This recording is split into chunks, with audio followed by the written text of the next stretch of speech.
Ayan mga kalipad, for today's video, may nakita ako ditong deer dito sa may gilid ng burol. Tignan natin kung nandito mga kalipad. Abangan nyo mga kalipad, nandito lang. Andyan, nakita ko dito sa may taas dito. Ang agap nga ang agap lumabas. Sana. Ayun ayun siya mga kalipad. Ayun. Kita nyo ba mga kalipad? Ayun siya Ayan mga kalipad Nag-iisa. Siguro naligaw. Ayan.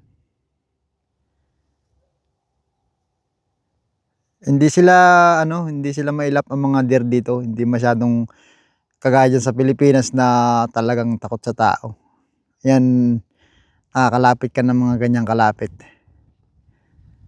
Ayan. Walang kasama mga kalipad Ang agap niyang maghanap ng pagkain. Ayan. Giisa lang siya, wala siyang ngayong kasama. Ayan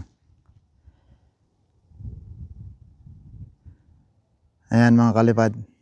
Ayan, akit na doon sa taas. Ayan mga kalipad, nakita nyo?